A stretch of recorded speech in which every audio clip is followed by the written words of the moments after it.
রহমানির রহিম। সম্মানিত দেশবাসী, আপনারা আমার কথা তো শুনলেন।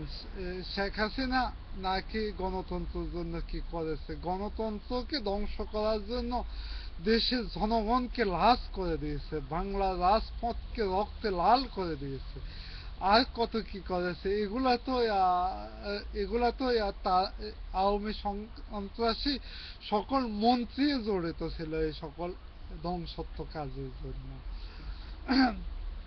আজকে এরকম আমোদের মতো অনেক লালিত কুকুরদেরকে শেখ হাসিনা এইভাবে লালিত করতেছে, কিন্তু অতক্ষণ পর্যন্ত ধ্বংস বেশি করে তত বেশি প্রমোশন পাচ্ছে এই সন্ত্রাসীরা।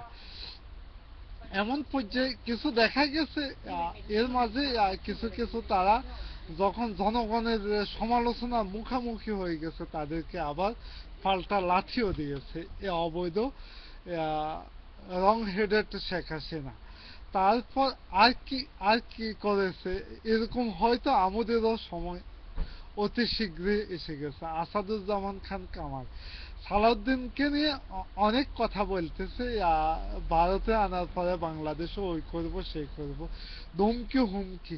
তাকে তো জীবিত কি জন্য রেখেছে, মারি ফেলতে, তাহলে তো অনেক ভালো হতো।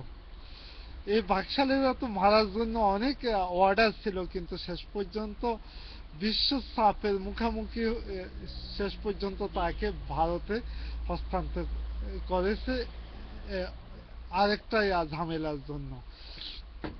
এর মাঝে এখন আমরা অনেকটা বুঝতে পারতেছি না, আমাদের অনেকটা প্রশ্ন মুখোমুখি করে তুলতেছে ভারত সরকার কতটুকু এ নিয়ে খেলা খেলে। ভারত সরকার অভিমত এখন পর্যন্ত বোঝা যাচ্ছে না।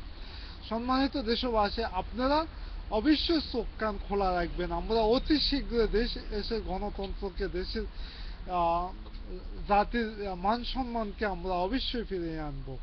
আজকে দেশের অবৈধ পুলিশ প্রধান যেভাবে নারীদেরকে নিয়ে অপমানিত করেছে এবং হাস্যকর কথা বলেছে, তাকে আমরা অবশ্যই বিচার আওতায় আনবো দেশনেত্রী বেগম খালেদা জিয়ার নেতৃত্বে। সম্মানিত দেশবাসী, আপনারা অতি শীঘ্র দেশে পাড়া থেকে মহল্লায়, প্রতিটা স্কুল কলেজে সবাই মনে রাখতে হবে, আপনাদের একজন নারীকে অপমান করে নাই, বাংলার প্রতিটা মাকে অপমান করেছে।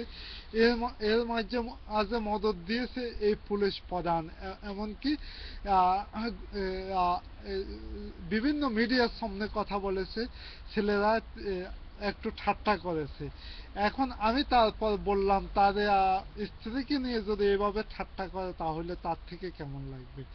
তারপর এর এর এর জন্য সবকিছু সহযোগিতার জন্য অবৈধ পুলিশ প্রধান সরাসরি জড়িত, তার কথায় বোঝা যাচ্ছে।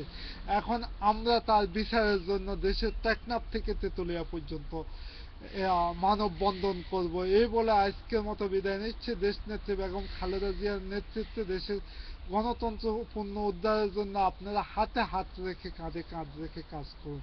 খোদা হাফেজ।